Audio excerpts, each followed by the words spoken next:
Welcome, sleepy travelers, to another journey into the world of myth. Tonight, as the stars begin to twinkle, we'll hear a tale of love, sacrifice, and the enduring power of the heart. Our story takes us to the Norse lands, where the gentle god Freya finds himself captivated by the beauty of a giantess.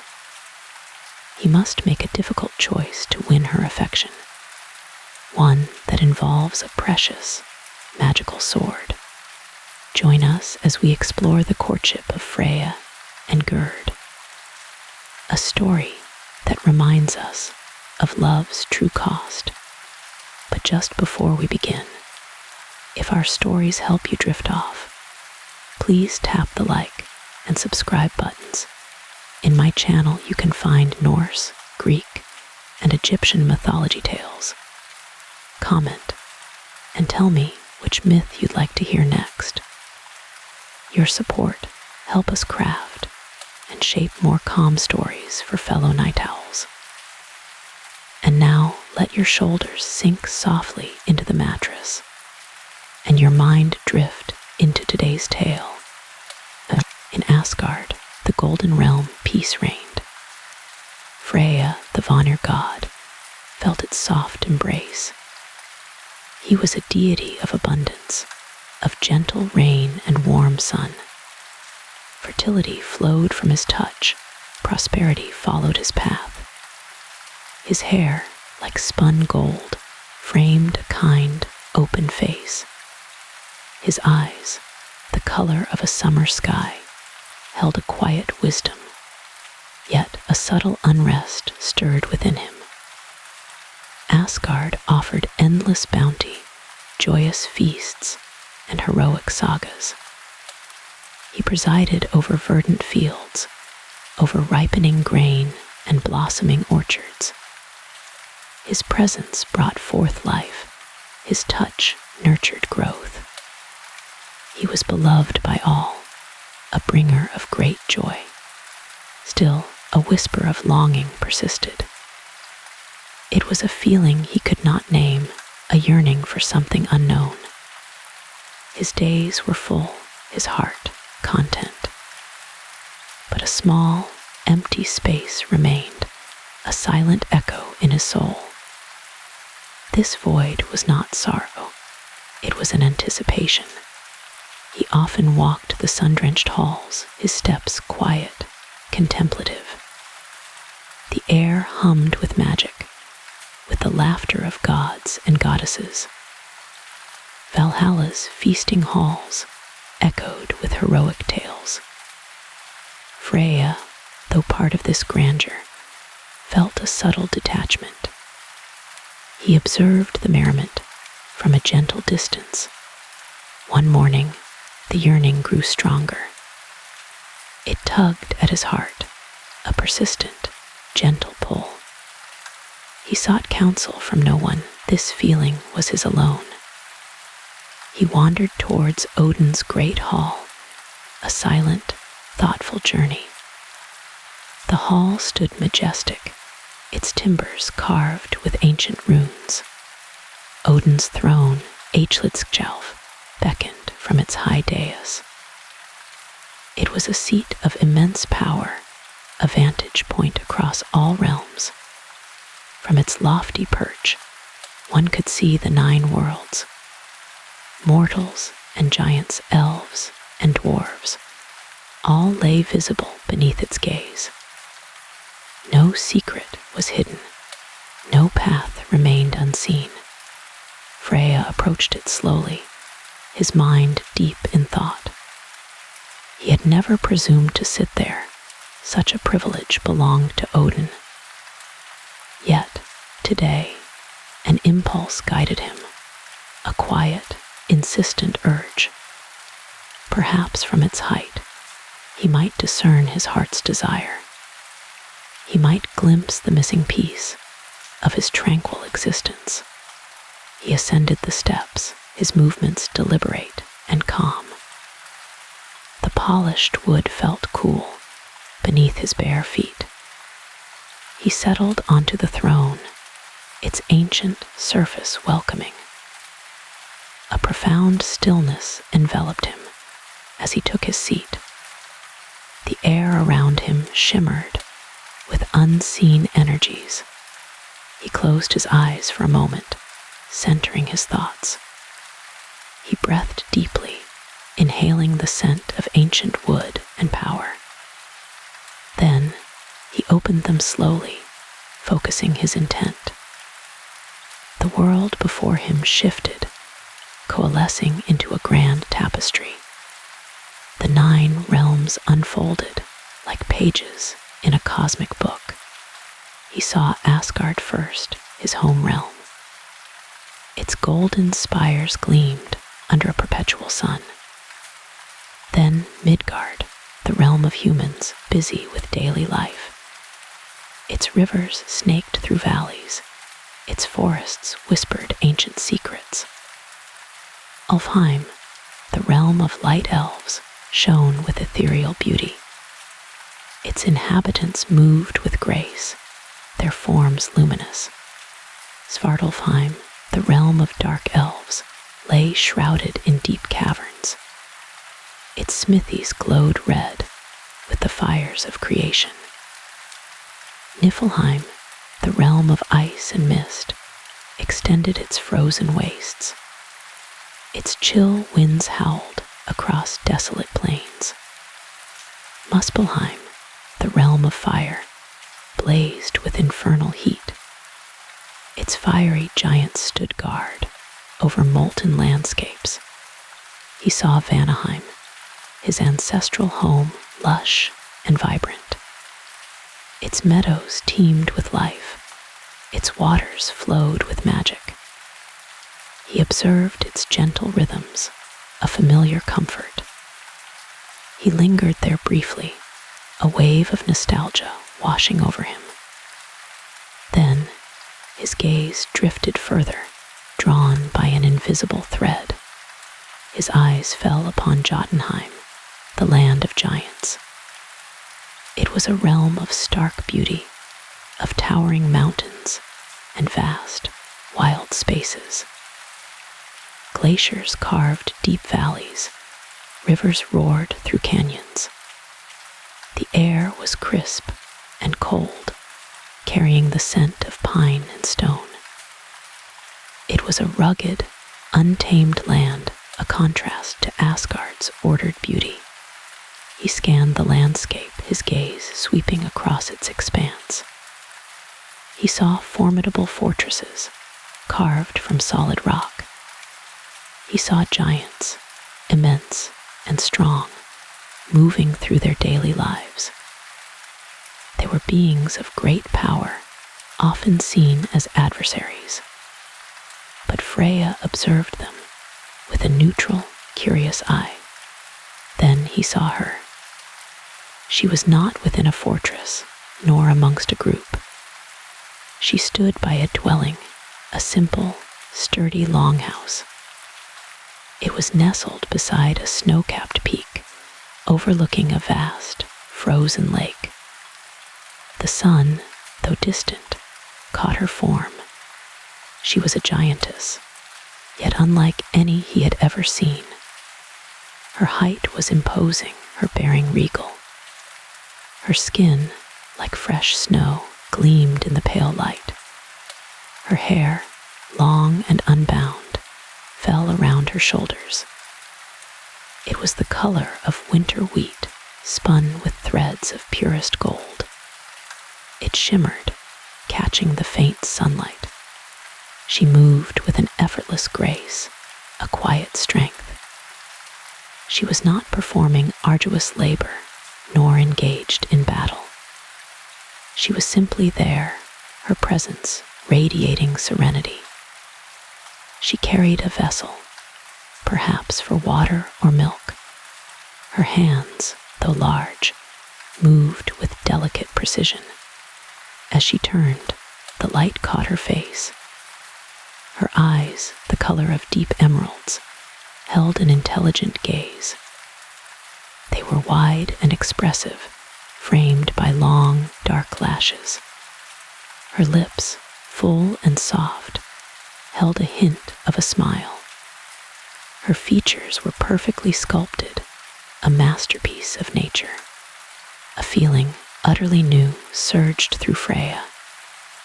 It was a sudden, overwhelming wave of pure, unadulterated awe. His breath caught in his throat, his heart pounded a new rhythm. He had known contentment, he had known joy. But this emotion was unlike anything before. It was a profound recognition, a sudden knowing. This was the missing piece, the yearning he had felt. This was the answer to his unspoken question. He felt drawn to her with an intensity that startled him. His gaze was fixed, unable to tear away. She was Gerd, daughter of Gymir and Alboda. He knew her name instinctively, though he had never heard it spoken. She was beauty personified, grace embodied. Her presence filled his vision, eclipsing all else. The vastness of the 9 realms faded into insignificance. He saw her every small movement, every subtle gesture. The way her hair swayed with a gentle breeze. The way her gaze swept the horizon with quiet contemplation. The way her shoulders relaxed as she completed her task. Each detail etched itself into his mind. He felt an immediate infatuation, a powerful, undeniable pull. It was a feeling of magnetic attraction, a soul-deep connection. He, the god of fertility, had always fostered life. He had brought forth abundance without personal attachment. But this was different, intensely personal. He wanted to know her, to speak with her. He wanted to understand the depths of her emerald eyes. He wanted to feel the texture of her golden hair. He wanted to stand beside her in that wild, untamed land. The thought consumed him, pushing all else aside. His mind raced with newfound purpose. He, the gentle god, was now driven by desire. This desire was pure, untainted by malice. It was a longing for connection, for a love he had never sought. He had never known such profound personal need until now. He felt a deep ache, a sweet pain in his chest. It was the ache of longing, of a sudden, powerful need. This was love, he realized with a jolt, not the familial love of gods, nor the benevolent love for his people. This was romantic love, a passion he had never experienced. He, Freya, the serene god, was completely smitten. His world had shifted in an instant. The quiet contentment he had known seemed pale by comparison. A vibrant, urgent energy now coursed through his veins. He was no longer just a god of abundance. He was a god in love. He sat on Hlidskjalf, lost in this new sensation. The golden light of Asgard seemed to dim around him. Only the image of Gerd remained clear and bright. Her form was imprinted upon his very soul. He wished he could reach out across the vast distance. He longed to speak her name, to hear it on his own lips. He yearned to see her smile directed at him. He fantasized about her laughter, echoing in his ears. These desires were foreign, yet utterly compelling. He felt a profound sense of destiny tied to this giantess. He knew with absolute certainty that he must have her. He must win her heart, no matter the cost. His life had been complete, or so he thought. Now he understood. It had been waiting for her. She was the culmination of his silent longing. He stood from Hlidskjalf, his movements slow, deliberate. The power of the throne still hummed around him, but his mind was far away in Jotunheim. His gaze, though no longer seeing her, still held her image. His heart beat solely for her, a new, vibrant drum. He felt a strange mix of exhilaration and despair. Exhilaration for this powerful new emotion. Despair at the distance that separated them. He had seen her, but she had not seen him. He was a god, she a giantess. Their worlds were traditionally separate. He descended the steps, his usual serenity replaced. A restless energy now possessed him, a yearning for action. He walked through Asgard's halls, but saw them not. His thoughts were consumed by Gerd, the beautiful giantess. Her image danced before his mind's eye. He knew he must act, he must find a way. He must bridge the gap between their realms. He must overcome any obstacle to reach her. This was his new quest, his sacred purpose. His very being yearned for her presence. The gentle, benevolent Freya was now a man-god consumed. His peaceful existence had been shattered, not by war or strife, but by love. A love so sudden, so profound. It had changed him irrevocably. He was Freya, but a Freya reborn. He carried her image deep within his heart. It was a precious secret, a burning ember. He would guard it closely, cultivate it carefully. His entire being now focused on this singular goal, to be with Gerd, to win her love. The weight of the golden arm ring upon his arm felt heavy. It was a symbol of his status, of his divine power. But that power seemed insignificant compared to the power of his heart. He would trade all for a chance with her. His heart, once serene, now beat with urgency. He walked past the feasting halls, the sounds of revelry. They seemed distant now, unimportant. He had no desire for food, no wish for drink. Only the thought of Gerd sustained him. Her image was his sustenance, her beauty his wine. The sun had begun to set, casting long shadows. The golden light faded to hues of rose and violet. But in Freya's mind, the sun still shone.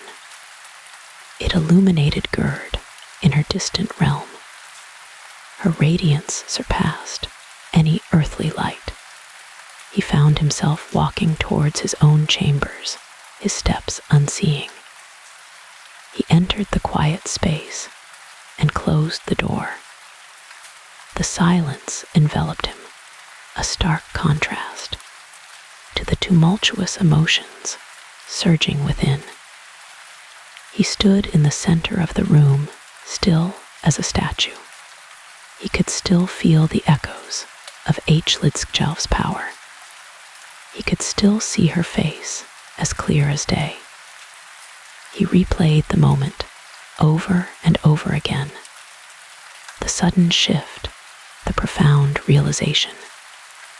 His world, once predictable, was now irrevocably altered. He sat on his bed, a sigh escaping him. It was a sigh of wonder, a sigh of longing. He lay back, gazing at the ceiling, lost in thought. He dreamt of her, even while awake. Her image filled his mind, her presence, his every thought. He knew the journey would be arduous, the task immense. She was a giantess, he a god. Their worlds were often at odds, their peoples in conflict. But none of that mattered, not now.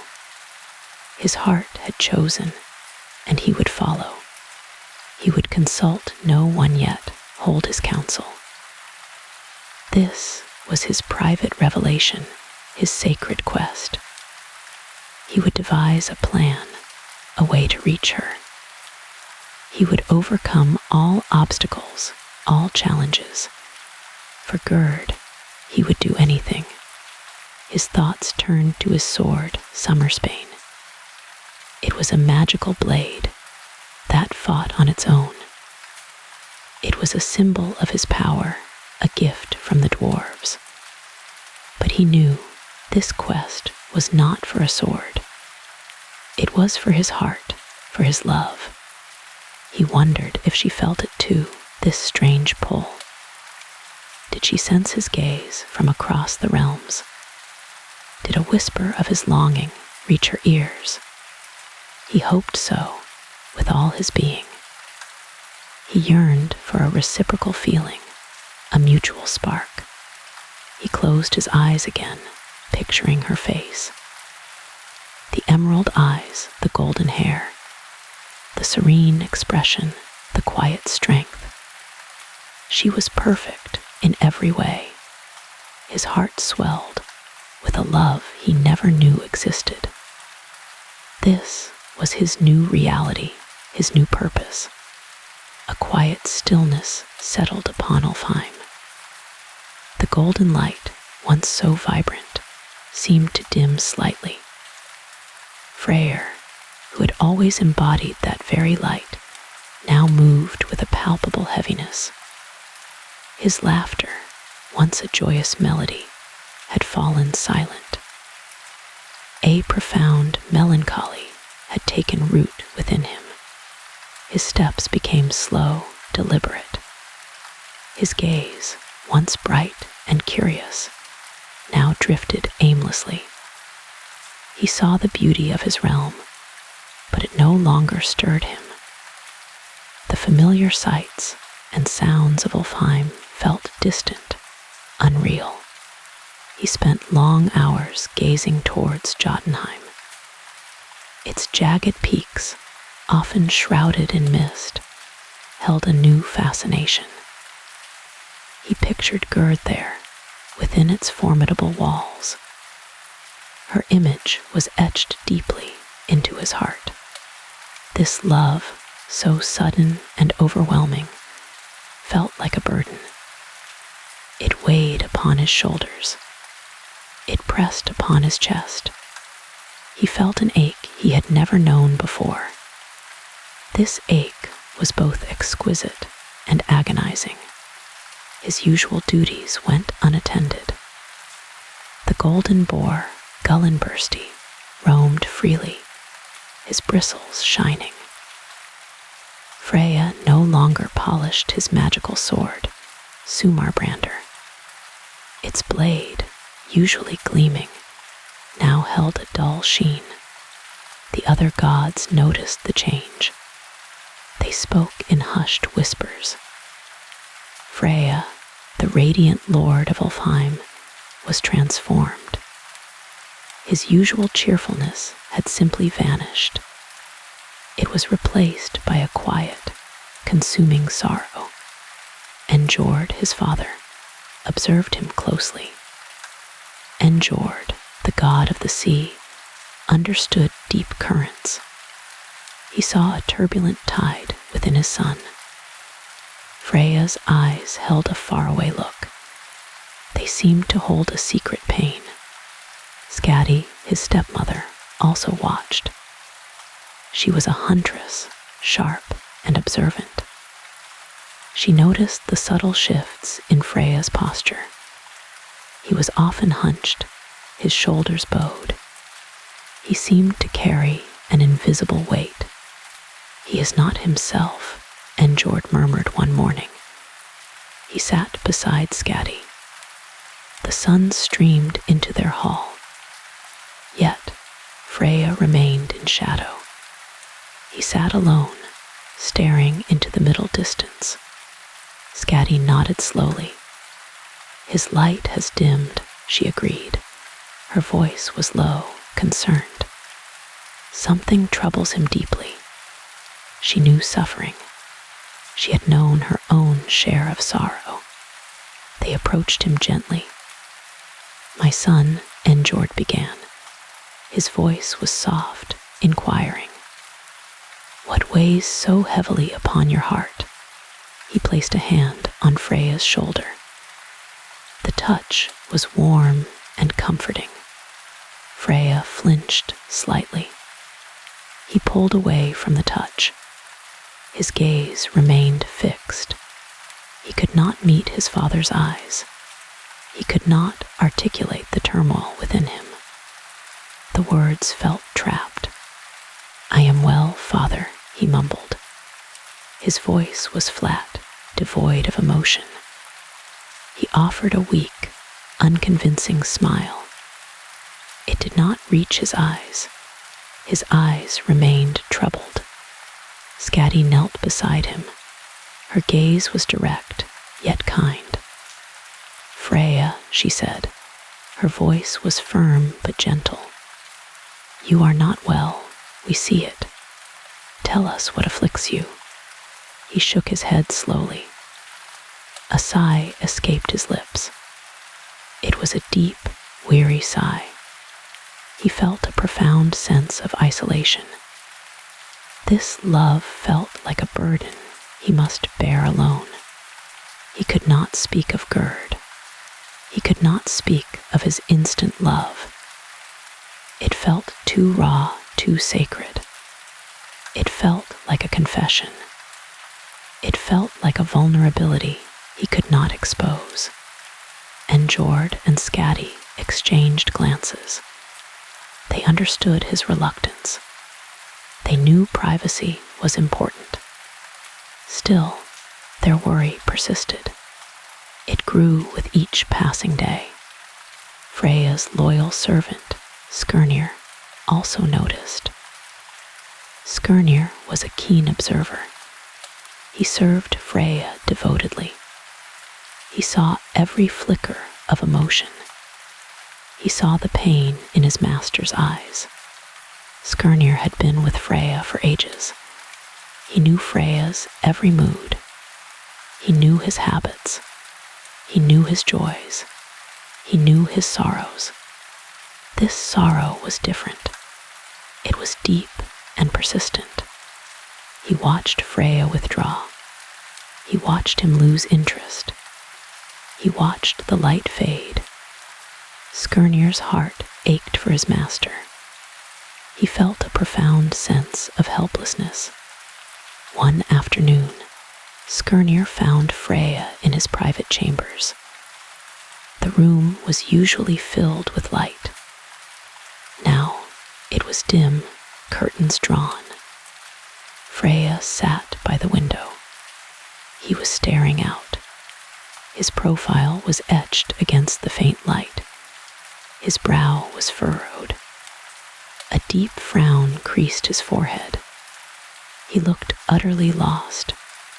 He looked utterly desolate. Skirnir approached him cautiously. His steps were soft.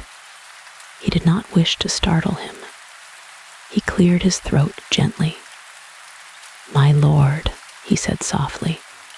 His voice was respectful. Freya did not respond immediately. He seemed to be in a trance. He was lost in his own thoughts. He was lost in his own despair. Skirnir waited patiently. Finally, Freya stirred. He turned his head slowly. His eyes met Skirnir's. There was a flicker of recognition, but the sadness remained. It was a heavy cloak. "Skirnir," Freya whispered. His voice was hoarse. It was barely audible. He gestured vaguely. "What is it?" His tone was weary. He seemed exhausted. "My lord," Skirnir began again. His voice was steady. It was filled with concern. "I have observed your sorrow. It pains me to see you thus." He paused. He chose his words carefully. "Your joy has departed," he continued. "Your spirit seems broken. Please, allow me to help. Let me ease your burden." Freya shook his head. He turned back to the window. "There is nothing to be done," he murmured. His voice was filled with resignation. He felt trapped. "But there must be, my lord," Skirnir insisted. His loyalty shone through. His determination was clear. No sorrow is insurmountable. No burden too heavy. He stepped closer.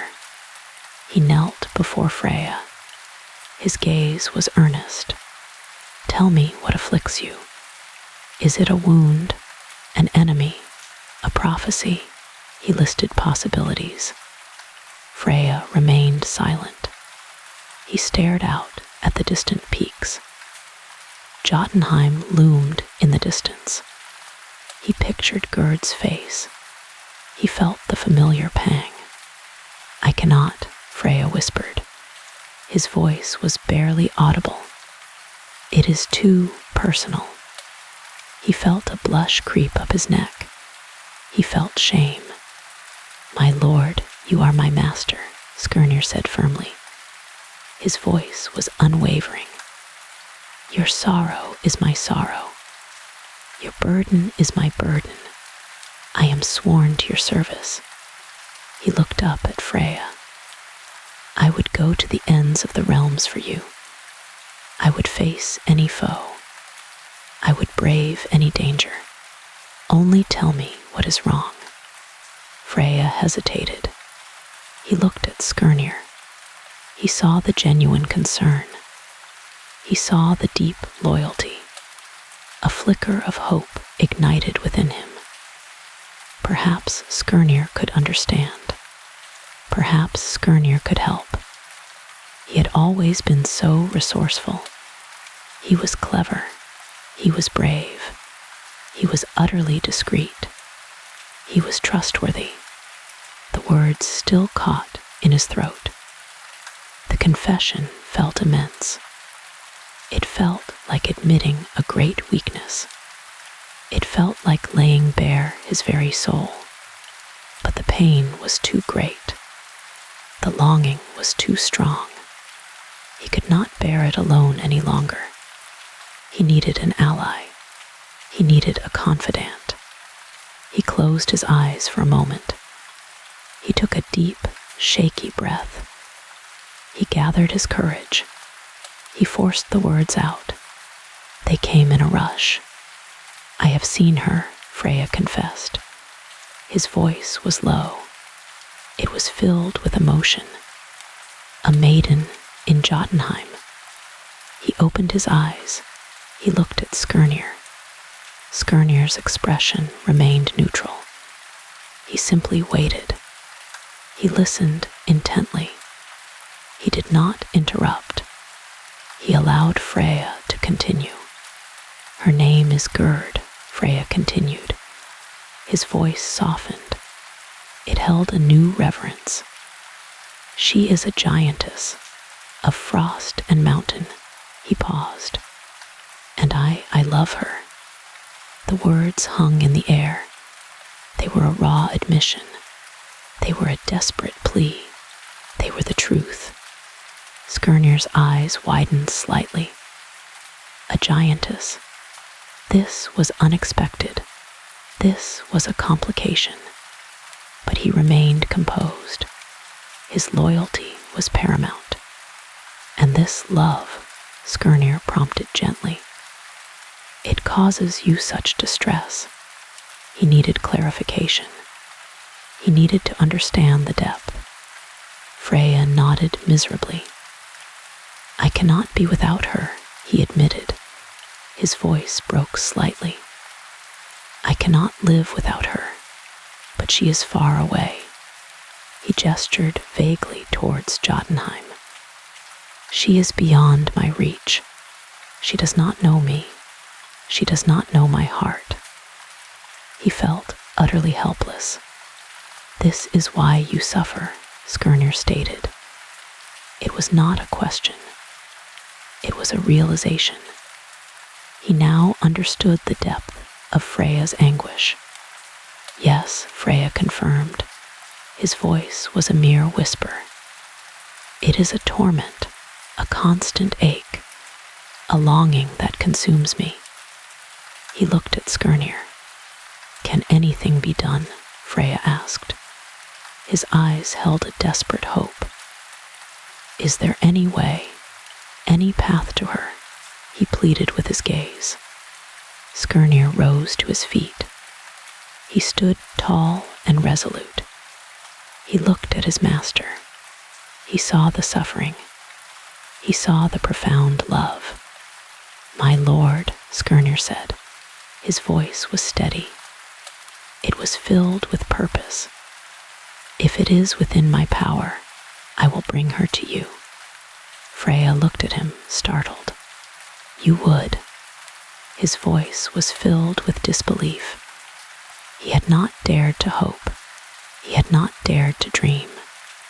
Yes, my lord, Skirnir affirmed. His gaze was firm.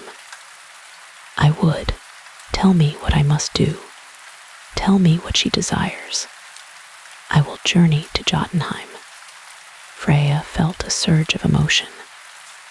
Relief washed over him. Hope bloomed in his chest. He felt a lightness he had not felt in days. But it is dangerous, Freya warned. Jotunheim is home to my enemies. The frost giants are formidable. Her father, Jaimir, is powerful. I fear no danger, Skirnir replied. His resolve was unshaken. Not for you, my lord. Not for your happiness. His loyalty was absolute. A faint smile touched Freya's lips. It was a fragile smile, but it was a start. It was a glimmer of his former self. Thank you, Skirnir, Freya said. His voice was filled with gratitude. You are truly loyal. You are truly a friend. He felt a profound sense of relief. He began to explain. He described Gerd's beauty. He described her grace. He described the moment he saw her. He described the instant love. He spoke of the golden light. He spoke of the shimmer. He spoke of his secret observations. He shared his deepest desires. Skirnir listened. He listened patiently. He listened intently. He absorbed every detail. He planned his approach. He considered the dangers. He weighed the risks. His master's happiness was paramount. His master's joy was his mission. He would face any challenge. He would overcome any obstacle.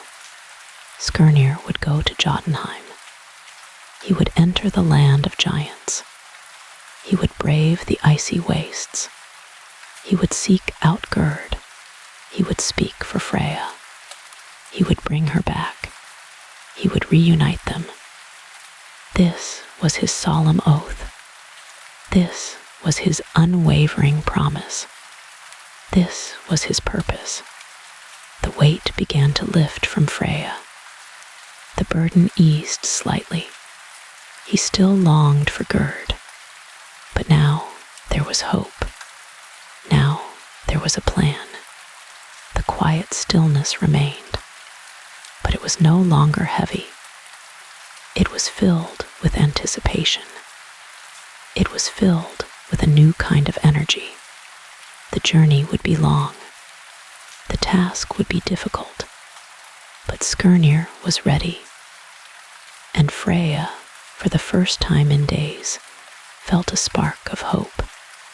"My lord," Skirnir's voice was a soft whisper. It cut through the heavy silence. "What troubles you so deeply?" Freya stirred slowly. He looked up, his eyes unfocused.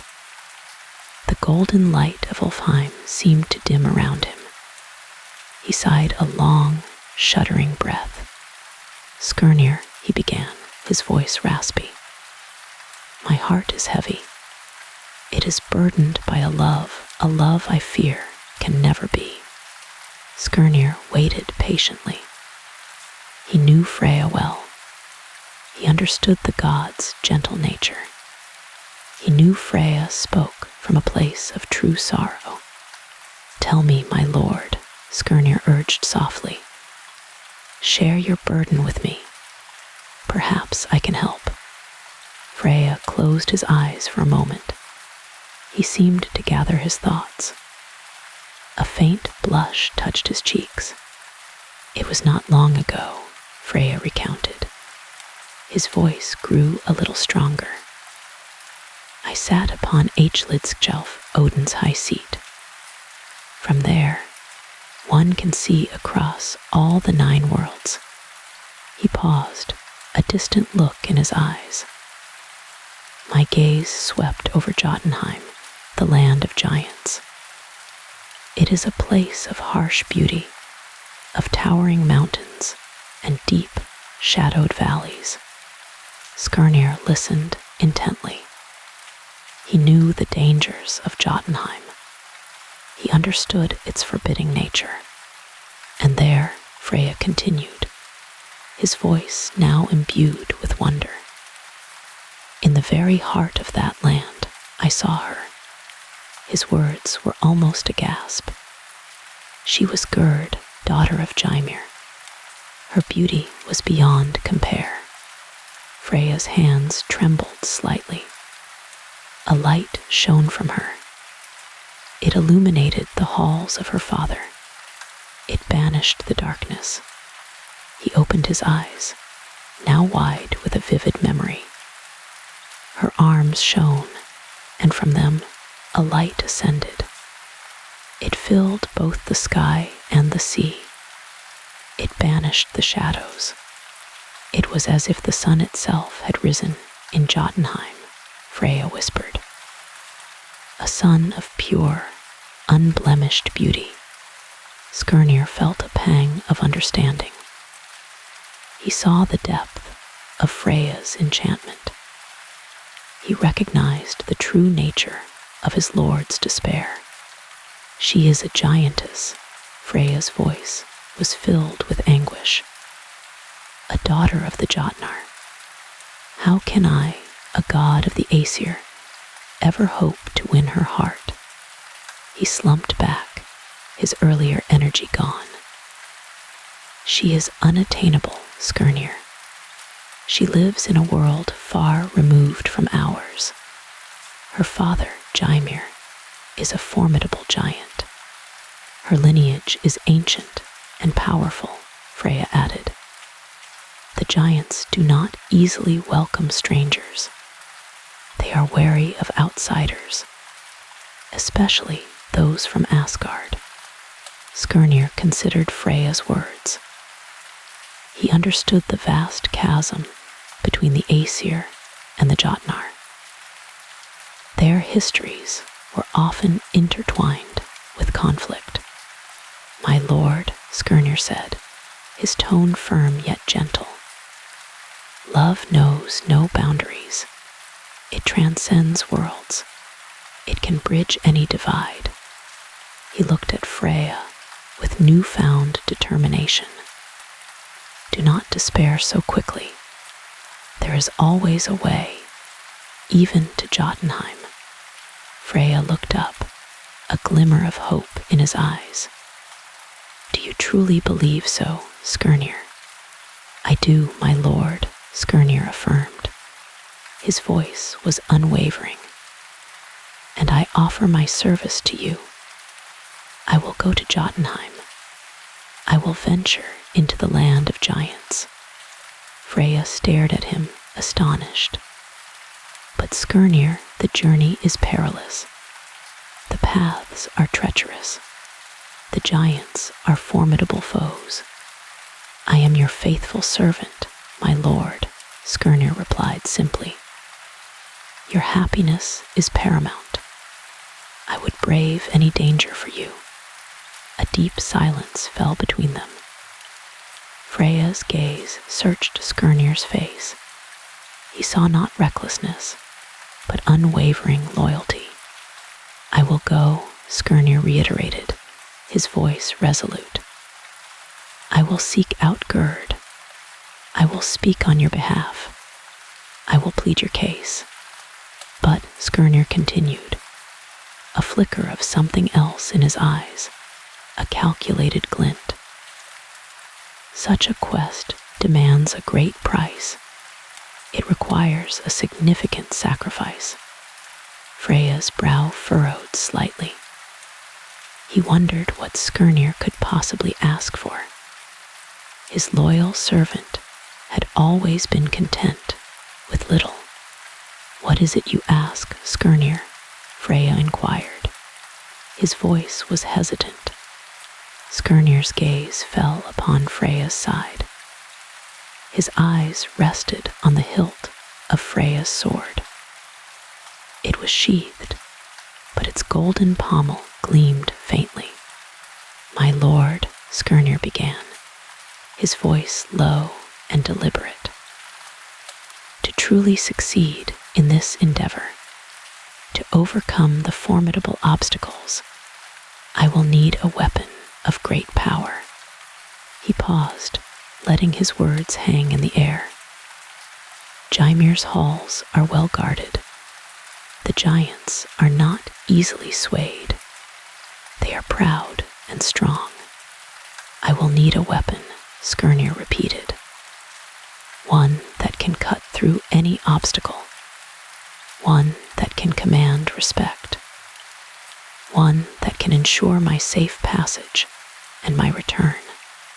Freya looked down at his sword. It was Sumarbrander, the sword of summer. It was a magical blade. It fought on its own accord. It shone with the light of the sun. It was his most cherished possession. It was a symbol of his power. It was a gift from the gods. "You ask for Sumarbrander." Freya's voice was barely a whisper. He could not believe his ears. "Yes, my lord," Skirnir confirmed. His voice was steady. "Only Sumarbrander possesses the power needed. Only it can guarantee success." He watched Freya's face carefully. He knew the immense value of the sword. He understood the weight of his request. "It is a high price, my lord," Skirnir added. "But the prize Gerd's hand is immeasurable. Her love will be worth any sacrifice." Freya's mind raced. He thought of the battles he had fought with Sumarbrander. He thought of the victories it had brought him. He thought of its unwavering loyalty. It was more than just a weapon. It was an extension of himself. It was a part of his very being. To part with it, it felt like tearing a piece of his soul away. But then he thought of Gerd. He thought of her radiant beauty. He thought of the light she cast over Jotunheim. He thought of the despair that had gripped his heart. He thought of the possibility of winning her love, the joy that would bring, the light that would fill his life. Was she worth such a sacrifice? Could he truly give up his most prized possession for a love that was still only a dream? His heart ached with the internal struggle. It was a battle between duty and desire, between power and love. Skirnir, Freya finally said, his voice strained. You ask for a great deal. Sumarbrander is irreplaceable. It is a part of me. I understand, my lord, Skirnir replied, his voice still calm. But without it, the quest is doomed. Without it, you will remain in despair. He let his words sink in. He knew Freya's gentle nature. He knew Freya's deep longing for love and companionship. Freya closed his eyes again. He imagined Gerd's radiant face. He imagined her smile. He imagined her beside him in Ulfheim. The vision was so vivid, so compelling. It overshadowed the pain of losing his sword. His decision began to solidify. The thought of Gerd, her beauty, her light became paramount. Very well, Skirnir, Freya said, his voice firming. He reached for the hilt of his sword. His hand hesitated for a moment. A wave of regret washed over him, but he pushed it away. Love, he realized, demanded sacrifice. True love required unwavering commitment. With a deep breath, Freya drew Sumarbrander from its sheath. The air around them seemed to shimmer. The golden light of the blade filled the space. It was a magnificent weapon. Its hilt was adorned with intricate carvings. Its blade gleamed with a fierce, intelligent light. Skirnir's eyes widened slightly. He had seen the sword many times, but held in Freya's hand, it seemed to pulse with a living energy. Freya held it out to Skirnir. His hand trembled slightly. The weight of his decision pressed down on him. Take it, Skirnir, Freya said, his voice a little hoarse. Take Sumarbrander. Use it wisely. Use it to win Gerd's hand. Skirnir reached out and took the sword. Its hilt felt warm in his hand. The power radiating from it was immense. He grasped it firmly. He felt a surge of confidence. With this weapon, he truly believed he could accomplish anything. I will, my lord, Skirnir promised, his voice filled with determination. I will not fail you. I will bring Gerd back to you. He looked at Freya, his expression serious. This quest is perilous. There will be dangers at every turn, but I will face them all. I will travel to the furthest reaches of Jotunheim, Skirnir continued. I will brave the frozen wastes. I will cross the deepest chasms. I will overcome any challenge, he vowed. I will speak with Jaimir. I will persuade Gerd. I will fulfill your heart's desire. Freya watched him, a mixture of hope and apprehension in his eyes. He had sacrificed his greatest treasure. Now, he placed all his hope in Skirnir. Go, Skirnir, Freya urged. Go now, do not delay. My heart yearns for her. Skirnir nodded. He turned to leave. He clutched Sumarbrander tightly. Its power hummed in his grasp. He knew the path ahead was fraught with danger. He knew the giants were not to be trifled with. He knew the journey itself would test his limits, but he also knew the depth of Freya's love. He understood the importance of his mission. He felt the weight of the sword in his hand. It was a symbol of Freya's trust. It was a testament to his sacrifice. It was a promise of future joy. Skirnir walked away, his steps firm and purposeful. He headed towards the edge of Ulfheim. He felt the chill winds of distant realms calling to him. He looked back once. Freya stood there alone. His face was etched with a quiet sadness. The golden light of Ulfheim seemed to dim further around him. He was a god, but he was also a man. He was vulnerable. He had given up his power for love. He had risked everything for a chance at happiness. Skirnir turned back to his path. He knew he could not fail. He held the sword of summer. He carried Freya's hope. His journey to Jotunheim had begun. The fate of Freya's heart rested solely on his shoulders. Skirnir took the reins. Freyr's horse stood ready. Its mane shimmered like spun moonlight. Its eyes held ancient wisdom.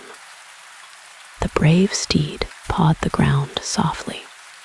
Skirnir mounted with practiced ease. He felt the animal's strength beneath him. The mighty sword, a gift from Freya, rested at his side. Its hilt felt cool against his palm. He glanced back at Freya one last time. Freya offered a silent nod. His face was etched with worry.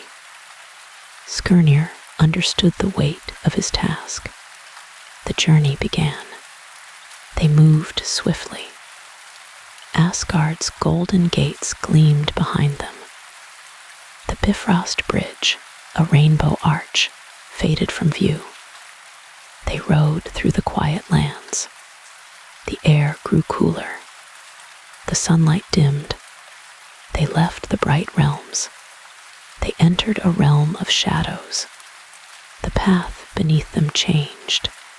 It became less defined. Trees grew taller here. Their branches intertwined. They formed a dark canopy.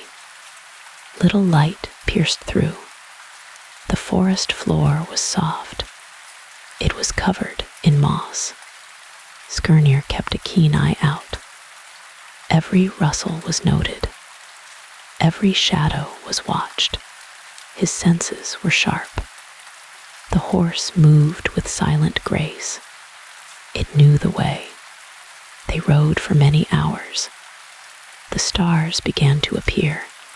They twinkled faintly above. The moon cast a pale glow. The forest seemed endless. Its silence was profound. Suddenly, the horse halted. Its ears twitched forward. Skirnir tensed. He drew the sword slightly. A sound drifted on the breeze. It was a low, mournful howl. He scanned the darkness. Nothing stirred. The howl came again. It was closer this time. It echoed through the trees. A shiver ran down his spine. "Easy, friend," Skirnir murmured. He patted the horse's neck. The animal whickered softly. It stood its ground. Its muscles remained tense. They moved forward cautiously. The sound faded away. Skirnir relaxed slightly. This journey would test him. It would test his courage. He knew this well. Jotunheim was a realm of giants. It was a place of wild magic. It held ancient, untamed power. He had heard the tales. Now he would see them. The landscape opened up. The trees thinned out. Before them lay vast plains. They stretched to the horizon. Jagged mountains loomed in the distance. Their peaks touched the clouds. The air grew colder still. A biting wind swept across the plains. It carried the scent of ice. It carried the scent of stone. Skirnir pulled his cloak tighter. They rode across the plains. The ground was uneven. Boulders lay scattered everywhere. They looked like giants' teeth. The sky was a bruised purple. Days blurred into nights. Skirnir rested when he could. He slept lightly. The horse grazed on sparse grasses. They shared their meager provisions. Their bond deepened. He saw no other living thing. Not a bird, not a beast, only the vast, empty expanse. The silence was absolute. It was almost deafening. He felt the immensity of the world. He felt the smallness of himself. Yet his purpose was clear. He would not falter. He would find Gerd. They approached the mountains. Their sheer faces rose high. They seemed to scrape the sky. Deep valleys lay between them. They were cloaked in shadow. The path became steep. The horse climbed steadily. Its hooves found purchase. Skirnir guided it carefully. He trusted its instincts. They entered a narrow pass. Towering cliffs rose on either side. They blocked out the sun. The air was frigid here. A thin layer of ice coated the rocks. Skirnir heard a new sound. It was a rhythmic clinking. It seemed to come from above. He looked up. A tiny figure stood on a ledge. It was a shepherd, or what looked like one. He was enormous. His form was indistinct. He moved slowly. He watched them with unblinking eyes. This must be Gymir's shepherd. Skirnir had been warned. He was a watchful guardian. He was known for his cunning. He guarded the giant's lands. Skirnir did not stop. He kept riding forward. He feigned indifference. He did not want to appear weak. He kept his gaze steady. "Halt, traveler," a voice boomed. It echoed through the pass. The ground trembled slightly. The shepherd's voice was like thunder. Skirnir reined in the horse. He faced the shepherd. He kept his expression neutral.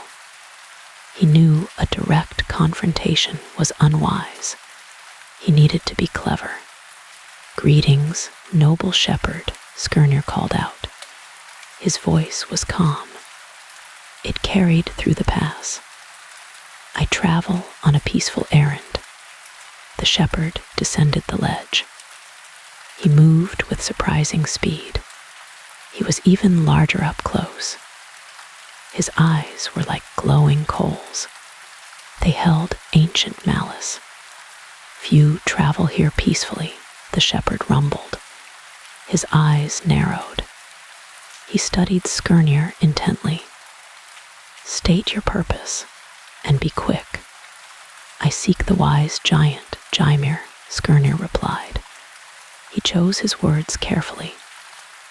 "I carry a message. It is of great importance." The shepherd scoffed. "Messages are rare here." "What kind of message?" He crossed his massive arms. His gaze was piercing. "It concerns a matter of the heart," Skirnir said. He spoke with a hint of mystery. "A matter of love. A matter of destiny." The shepherd's expression changed. A flicker of interest, or perhaps amusement.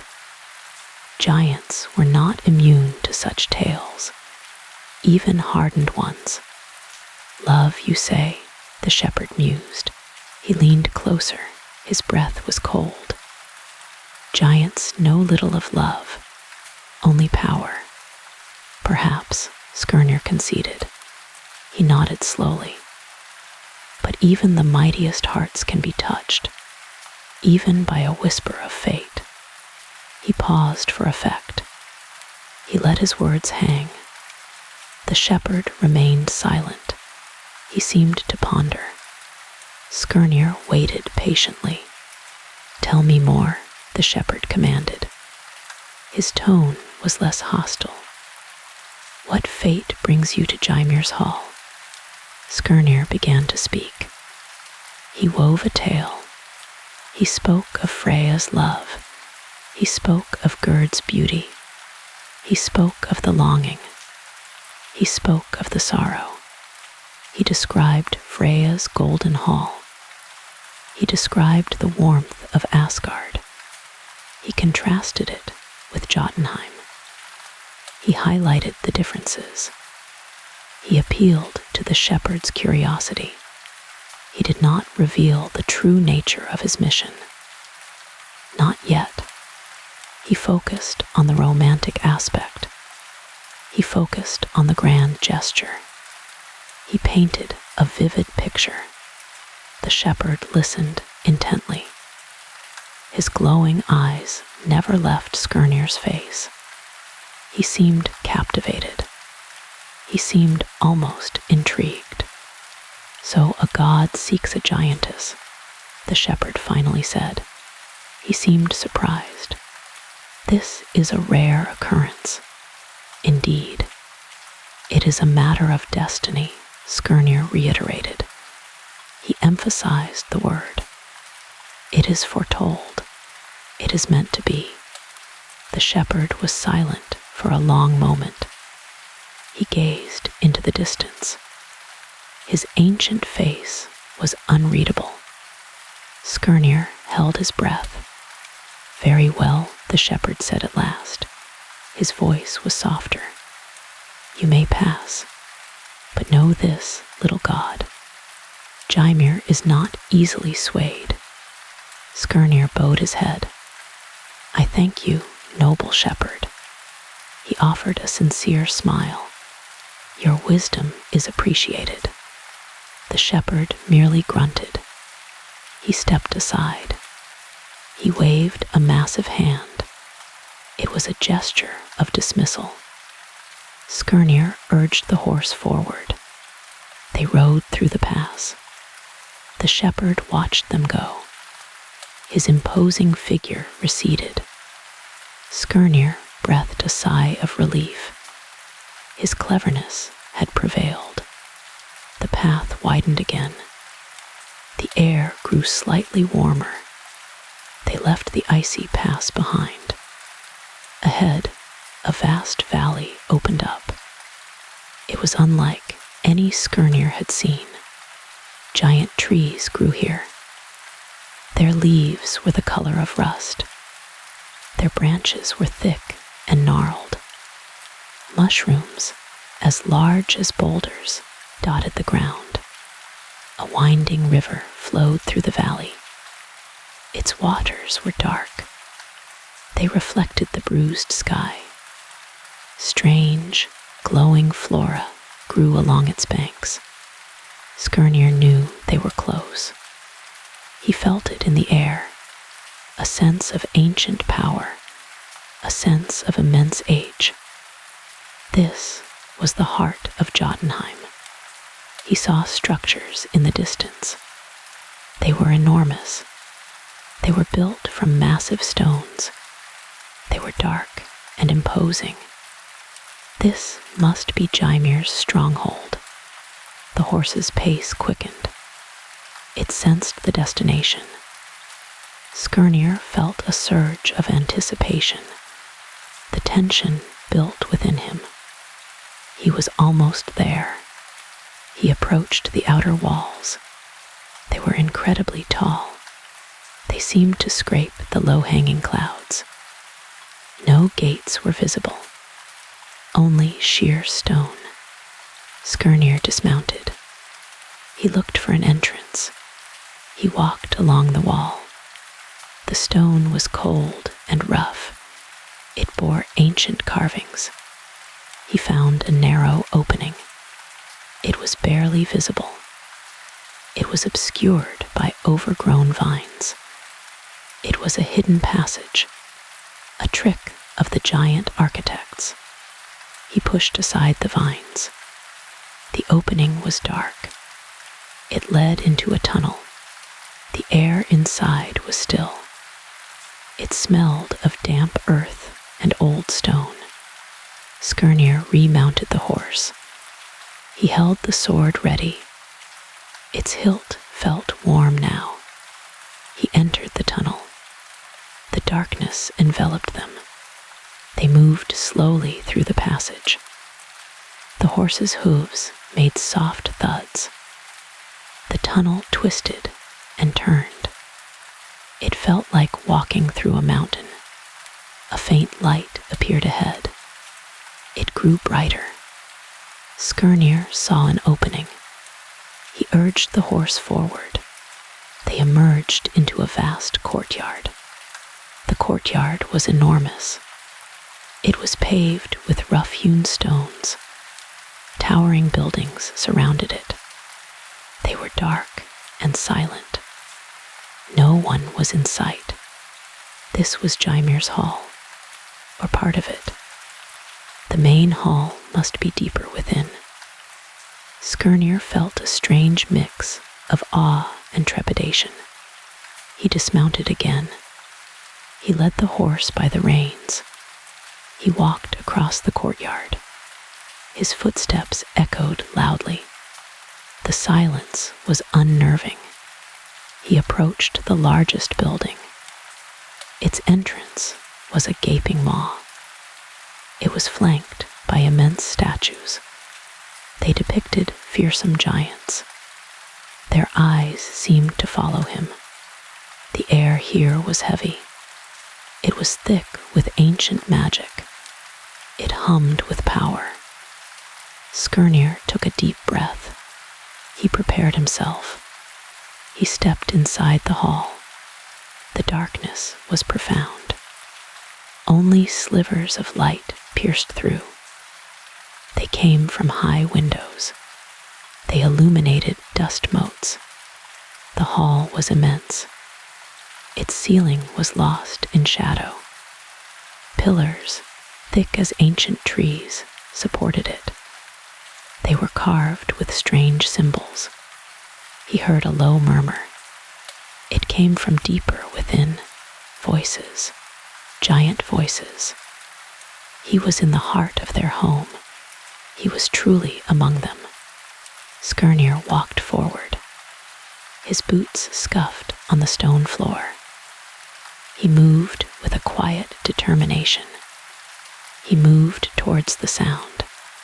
The murmur grew louder. He saw a faint glow. It came from around a bend. He was approaching the main chamber, the chamber of Gymir. He paused just before the bend. He took a final breath. He steadied himself. He was ready for what awaited him. He was ready to face Gymir. The fate of Freya's love rested on his shoulders. The fate of Gerd's happiness. He would not fail. He would speak for Freya. He would win her heart. The immense gates groaned open for Skirnir to enter Gymir's hall. The vast space, lit by flickering torches, felt cold and silent. Stone pillars, carved with scenes of giants, stretched to the vaulted ceiling, casting dancing shadows. Skirnir's footsteps echoed on the polished, dark stone floor as he walked, feeling small yet determined. Gerd emerged, tall and graceful. Her moonlight-colored hair shimmered, and her deep, still eyes watched Skirnir without emotion. She wore a flowing gown of forest green, adorned with silver embroidery, and a simple circlet crowned her serene beauty. Skirnir bowed. "Hail, fair Gerd," he began, his voice calm. "I come from Freya, the Vanir god." He dwells in Asgard and is captivated by your beauty. He desires your hand and seeks your love. Gerd remained impassive. He produced 3 golden apples from his pouch. These are from Idun's garden, he explained. They grant youth and sustain life. A gift from Freya, a token of his esteem, a promise of eternal vitality. He held them out, their beauty undeniable. Gerd's eyes remained unblinking. Her voice was low and clear. I have no need of apples. My youth is my own, my life long. These trinkets hold no sway. Take them back. Her refusal was polite, but absolute. Surprised, Skirnir placed the apples away. He then presented Draupnir, a golden ring, shimmering with ethereal light and etched with glowing runes. This magical ring multiplies itself, he declared, his voice more urgent. Every 9th night, 8 new rings appear, a symbol of abundance, of endless wealth. Freya offers this to you, with his hand and heart, a gift of immeasurable worth. Gerd's expression remained unchanged. I have no need of jewels, she replied, her voice steady. My father's halls are rich with treasures. Your god's wealth means nothing to me. I do not desire his gifts or his ring. Take it all back. Her words were firm and final. Skirnir felt frustration. Gerd was unlike other giants, unswayed by wealth. Her pride and independence shone. He had to try a different approach. Freya is a god of light, Skirnir pleaded, his voice softer. He brings sunshine and good harvests. He offers you a life of joy and honor in Asgard, a place beside him as his queen. He painted a grand vision, hoping to appeal to her ambition. Gerd listened patiently, her eyes like calm pools. She seemed to consider his words with detachment, as if hearing a distant tale. I am content here, she replied, her voice imbued with quiet conviction. In my father's halls in Jotunheim. This is my home. I have no desire for Asgard or your god's light. I do not seek a king or a master. My life and choices are my own. Her words were resolute. Skirnir despaired. His attempts had failed. He had underestimated her formidable will. He had to resort to a darker tactic. He took a step closer, his voice dropping. Freya is a powerful god, he warned. His desire is not easily thwarted. Do you truly understand the implications of your refusal? The consequences? He tried to convey the weight of Freya's power, hoping to instill fear. Gerd's eyes narrowed, not in fear, but perhaps annoyance. She seemed to grow taller, her serene beauty now holding a hint of steel. I understand your words and your god's desire, she replied, her voice cooling. But I also understand my own will and heart. It is not for him to command. I do not fear your god or his power. I am a daughter of Ymir, a giantess of Jotunheim. We do not bend to outsiders or break for threats. Tell your god my answer remains unchanged. I refuse. Her voice was clear and sharp. Skirnir felt the weight of his failure. All pleas and veiled warnings had failed. He had to deliver the final, reluctant threat. His voice grew grave. Then hear this, Gerd, Skirnir began, each word a heavy stone. If you refuse Freya's love, a terrible, lonely fate awaits you. You shall know no joy, no comfort, no warmth. You shall be cursed to wander the earth, alone and unloved. Your beauty shall fade, your spirit wither. You shall be an outcast forever. He watched for any crack in her resolve. Gerd's face remained impassive, but her eyes deepened with profound sadness. She recognized the harshness of fate, but did not waver. Her pride was too strong. Such a curse is a heavy burden, she said quietly, tinged with sorrow.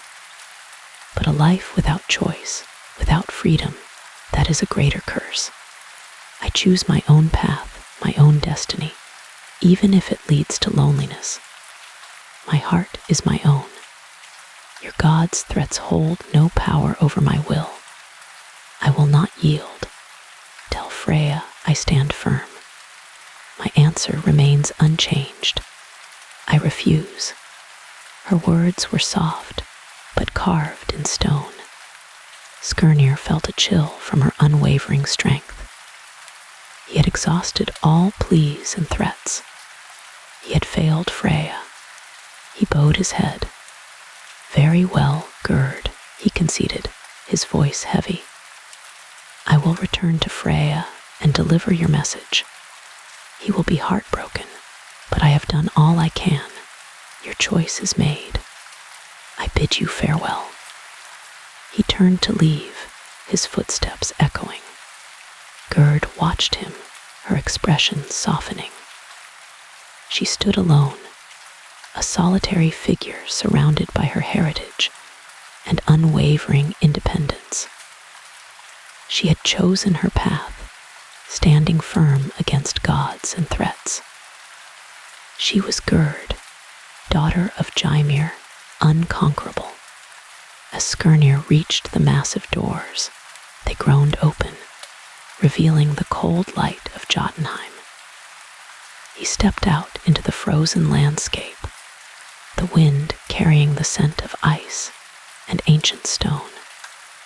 He felt the weight of his failure. The golden apples and magical ring now mere trinkets. His steps were heavy, his heart troubled. He knew the pain he would bring to the god of light, who now knew the bitter taste of rejection. He began his long journey back to Asgard, pondering the nature of power. He realized true strength lay not always in might or magic, but in an unyielding spirit. Gerd possessed such strength, defying destiny. He respected and admired her courage. He knew Freya would have to accept that some hearts were too wild, some spirits too free to be commanded. Skirnir's voice hardened. He spoke of a deeper magic, a darker path. His words wove a shroud of fear. Gerd felt a chill creep into her bones. The air around them seemed to thicken. You mock the Vanir gods, Skirnir began. His eyes held a cold, unwavering stare. You spurn their chosen champion. He paused, letting his words resonate. Such defiance carries a heavy price. He raised his staff, not in comfort, but in warning. By the power of the elder runes, he intoned slowly, I invoke the wrath of Odin. A shiver ran down Gerd's spine. His eye sees all transgressions. Your beauty, famed throughout Jotunheim, Skirnir continued, will wither like a winter bloom. Gerd instinctively touched her cheek. Your skin will crack and peel. His voice was a harsh whisper. Your golden hair will turn to ash. No suitor will ever seek your hand, he promised grimly. Your laughter will become a cry. He stepped closer, invading her space. You will walk a desolate path. Gerd's breath caught in her throat. Your home, once vibrant, will stand empty. Skirnir's gaze swept across the hall. No children will grace your hearth. He watched her face closely. No joy will fill your days. His words were like icy darts. He spoke of the ancient curses, those whispered in shadowed groves. The curse of barrenness, he declared, will cling to your very essence. Gerd felt a tightening in her chest. Your lineage will end with you. The curse of loneliness, Skirnir added, will be your constant companion. He painted a picture of bleak isolation. You will yearn for a gentle touch. His voice held no sympathy. But none will ever come. The curse of sorrow, he continued, will be your bitter draught. He described endless nights of weeping. Your tears will never cease. Gerd's eyes welled up. Your heart will know no peace. Skirnir's voice dropped to a low, menacing growl. I call upon the giant's ancient magic. He gestured with his staff. To bind you to this fate.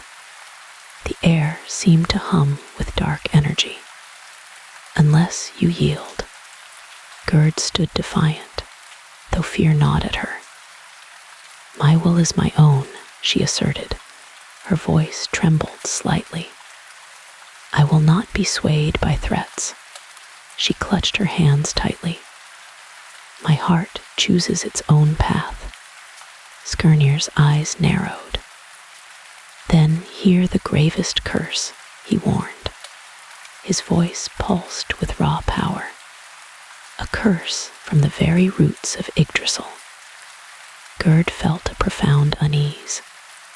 It binds gods and mortals alike. If you refuse Freya's love, he proclaimed, you will be banished from the light. He described a perpetual twilight. Your days will be shrouded in gloom. Gerd imagined the sun's warmth fading. You will dwell in the darkest caverns, Skirnir pressed on, where no bird's song ever echoes. He painted a picture of utter desolation. No flower will ever bloom. Gerd pictured a cold, barren world. Your food will be bitter roots, he declared. Your drink, the stagnant mire. He made the prospect sound unbearable. Your bed, the cold, hard stone. Gerd shivered at the thought. Your companions will be hungry wolves, Skirnir warned, and the spirits of the lost. He invoked images of howling winds. Their wails will haunt your sleep. Gerd's imagination conjured chilling figures. This curse, O Gerd, Skirnir stated, is woven with ancient magic. He spoke of its unbreakable nature. It cannot be undone. Gerd felt a growing sense of dread. Once spoken, it takes hold. He paused, letting the full weight of his words settle. Unless you accept Freya's offer. His voice offered a glimmer of hope. The curse will be lifted. Gerd felt torn between fear and pride. Think of your future, Gerd, Skirnir urged. A life of joy and light. He described the beauty of Ulfheim, a realm of endless summer. Gerd pictured sun-drenched fields, or a life of darkness and despair, he countered. Cast out from all that is good. He made the contrast stark. A lonely, forgotten existence. Gerd's mind raced through the options. The silence in the hall stretched. Gerd's heart pounded. She looked at Skirnir, his face grim. His words had pierced her resolve. The ancient curses felt tangible. She thought of her family, her home. Would their fate be tied to hers?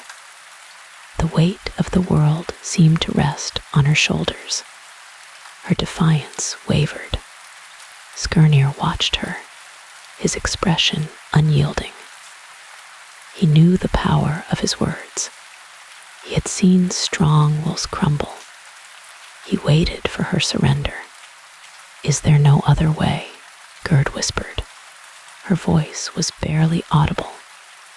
"Must I choose between fear and love?" She felt trapped.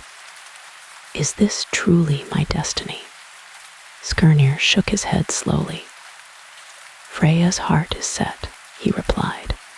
"His longing is profound." He spoke of Freya's deep love. "He sees only you. To deny him is to deny fate," Skirnir stated, "and incur the gods' displeasure." He made it sound like an act of sacrilege. "Their wrath is swift and sure." Gerd closed her eyes, picturing the curses. The fading beauty, the barrenness, the endless loneliness. Her spirit recoiled from the images. She opened her eyes, looking at Skirnir. His face was etched with determination.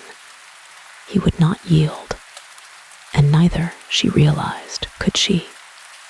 Not entirely. "I will consider your words," Gerd said.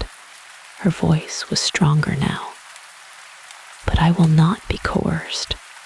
She held his gaze. "My decision must be my own." Skirnir nodded slowly. "Time is short, fair Gerd," he warned. "The curses gather strength." He implied an impending deadline.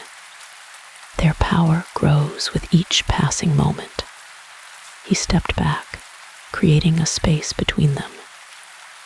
"Freya awaits your answer," he stated. His voice held a finality. "His heart hangs in the balance." Gerd turned away, walking towards the window. She gazed out at the frost-covered landscape. The world outside seemed cold and uninviting, just as Skirnir had described. She thought of her childhood, the warmth of her family, the laughter in these halls. Would it all be gone, swallowed by the darkness of a curse? The thought was unbearable. She had always been strong, independent, but these curses, they were different. They were ancient, mythic. She remembered tales of those who defied the gods. Their fates were always tragic, banished, forgotten. Their beauty withered, their lives desolate. Gerd shivered, despite the warmth of the hall.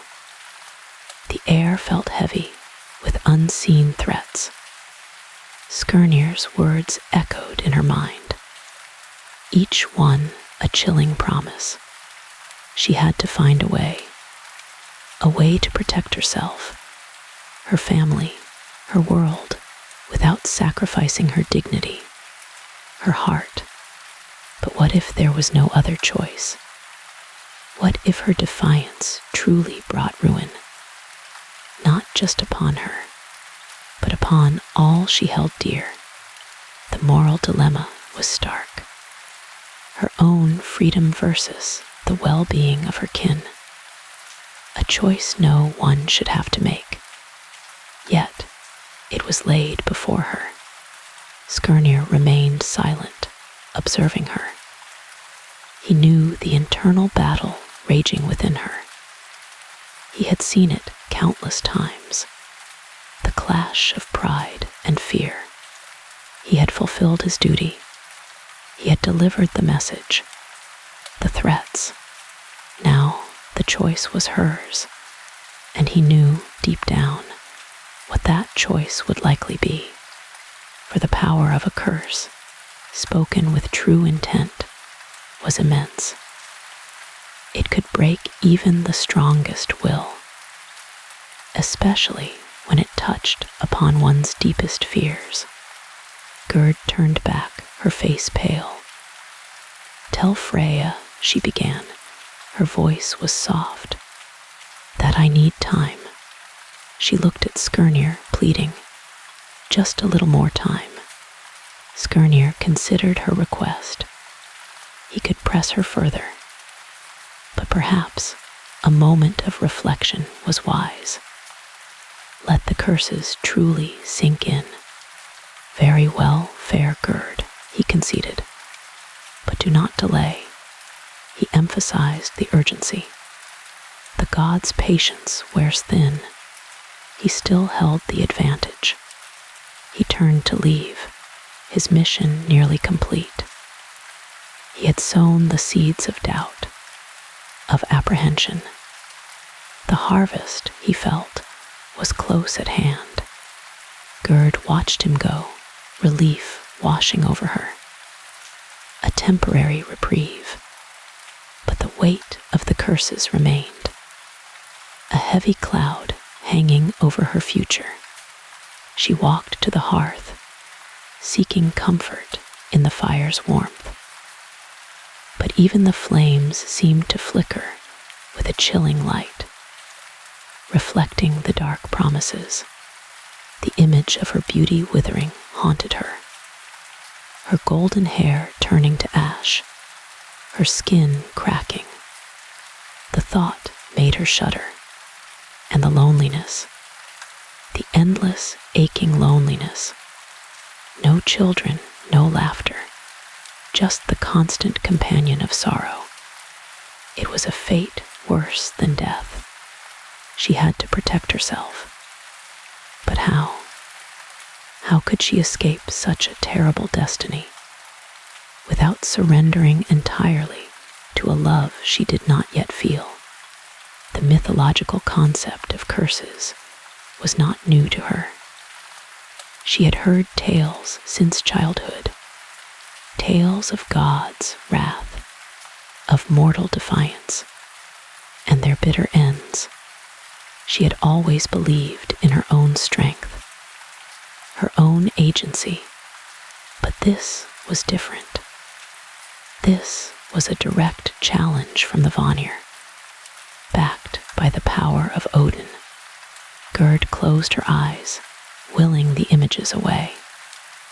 But they persisted. The desolate landscape, the hungry wolves, the wailing spirits, her future if she refused. She opened her eyes, resolve hardening anew. She would not be broken, not entirely. There had to be a way to navigate this, a way to find a balance. She would accept the meeting. She would speak with Freya, but on her own terms, with dignity, and with a glimmer of hope for a different outcome. The moral dilemma still weighed on her. But perhaps, just perhaps, a face-to-face encounter could change things, could soften the rigid decrees of fate. She would prepare herself, not for surrender, but for negotiation, for a plea, for a chance to alter the course of her predetermined path. The threat of curses was a powerful tool. Skirnir had wielded it well, but Gerd was a daughter of Jotunheim, strong, resilient. She would not go down without a fight. She would meet Freya. She would speak her truth. And perhaps, in the warmth of his presence, the chilling grip of the curses might loosen. Just a little. The sun began to set, casting long shadows across the hall. The world outside grew darker, but within Gerd's heart, a small flicker of hope remained. A hope that love, even if coerced, might one day blossom. A hope that the curses once spoken might be undone by a genuine connection. a hope that her beauty would not wither, that her laughter would not become a cry, that her future, though uncertain, would not be one of endless sorrow. She would face Freya, and she would face her destiny with courage and with a silent prayer to the gods that mercy might prevail. Gerd stood silent for a long moment. Her gaze drifted beyond Skirnir. It settled on the frost-kissed branches outside. A deep sigh escaped her lips. The weight of Skirnir's words pressed heavily. They felt like cold stones in her heart. Curses and prophecies echoed in her mind. They painted a bleak, desolate future. She imagined the withered trees. She pictured the barren fields. Her home, a place of vibrant life, would become a husk.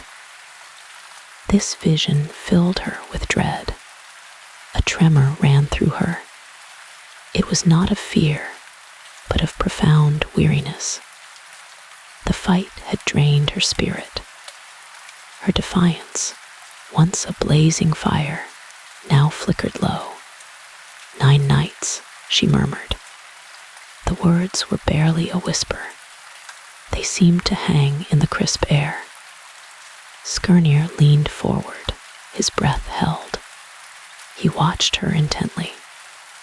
Hope, a fragile thing, began to bloom within him. He dared not move. He feared breaking the spell. Gerd turned slowly. Her eyes, once sharp with anger, now held a deep sadness. They met Skirnir's gaze. He saw a flicker of resignation there. 9 nights hence, she repeated. Her voice was a little stronger now. It carried a note of quiet finality. In Barry, Skirnir's chest swelled. A wave of relief washed over him. He almost sagged with it.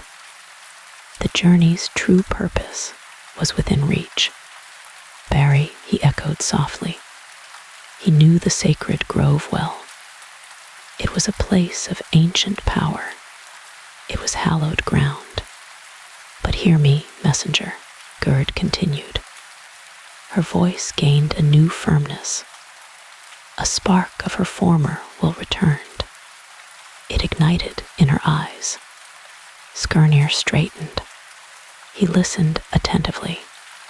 He knew this was not a simple agreement. There would be terms. Freya must swear an oath, she stated. Her eyes pierced him. They demanded understanding. They sought an unwavering promise. Skirnir's brow furrowed. An oath, of course. That was a fair request. What kind of oath, though? He waited. An oath of love, Gerd specified. Her voice softened slightly. A touch of vulnerability entered it. And of honor. Skirnir nodded slowly.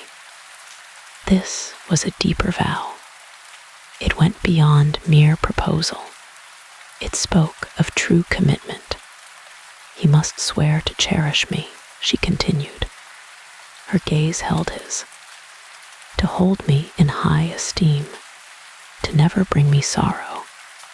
Her voice trembled slightly on the last words. The weight of her decision was evident. It was a momentous choice. He must swear before the gods, Gerd insisted. Her voice grew stronger again. Before the very fabric of the cosmos, Skirnir's heart swelled with understanding. This was not a whim. This was a soul's plea. It was a demand for security. He must truly love me, she emphasized. Her eyes searched his. Not just desire my beauty, not merely covet my lands. Skirnir knew Freya's heart. He had witnessed his lord's longing. He had seen the depth of his affection. Freya's love was true, and he must honor me as his equal, Gerd added. Her chin lifted slightly. A regal air returned to her, not merely as a prize one. Skirnir bowed his head. He understood. This was a woman of strong spirit. She deserved respect. She commanded it. I will give you this oath, Skirnir declared. His voice was steady.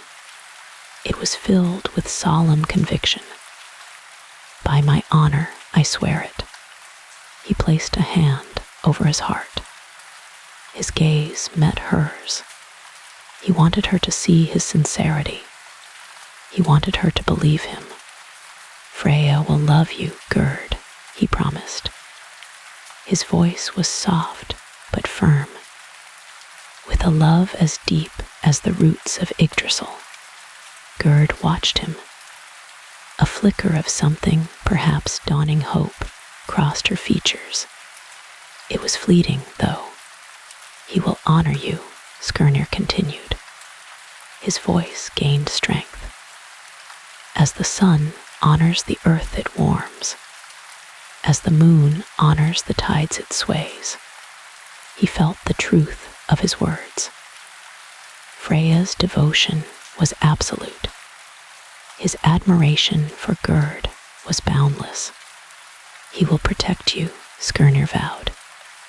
He spoke with deep conviction. From all harm, from all sorrow, for all your days.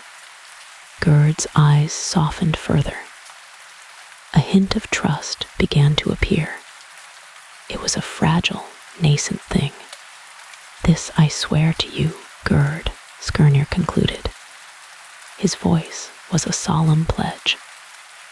As Freya's messenger, and as his truest friend, he extended his hand. It was an offering of peace. It was a gesture of profound respect. Gerd hesitated for a moment. Then, slowly, she raised her own hand. Her fingers brushed his. The touch was light. Go then, messenger, she said. Her voice was quiet. The harshness had left it. Carry word to your lord. Skirnir nodded. A profound sense of relief washed over him. The burden he had carried had finally lifted. He turned to leave the hall. His steps were lighter now. The immense weight of his task had eased. The air in the hall felt less oppressive. The shadows seemed to retreat. A glimmer of light appeared. He glanced back at Gerd. She stood by the hearth.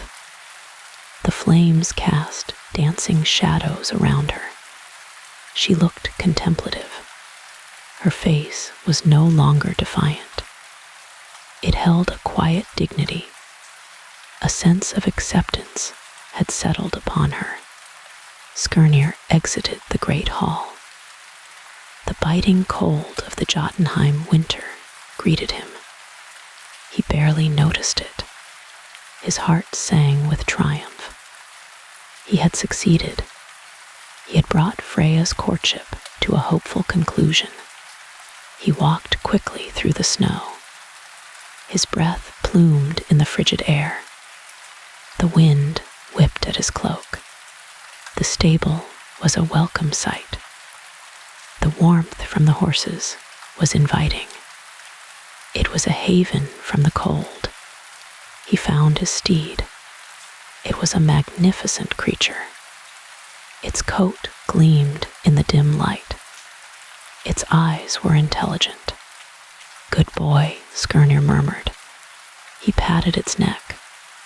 The horse nickered softly. It seemed to sense his mood. He quickly saddled the horse. His movements were efficient. He was eager to begin the journey back. The thought of Freya's joy spurred him on. He imagined his lord's relief. He pictured his ecstatic smile. He mounted the horse. The leather creaked beneath him. He adjusted his grip on the reins. To Ulfheim, he whispered. The horse snorted. It pawed at the ground. It was ready. He rode out of the stable. The snow crunched under the horse's hooves. The night sky was a vast canvas. Stars glittered like scattered diamonds. The moon cast a pale glow. It illuminated the snow-covered landscape. The air was still and crisp. A profound silence enveloped Jotunheim. Only the sound of the horse's hooves broke it. Skirnir looked back once more. Gerd's dwelling was a dark silhouette. It stood stark against the pale snow. He thought of her face. He recalled the sadness in her eyes. He remembered her demand for the oath.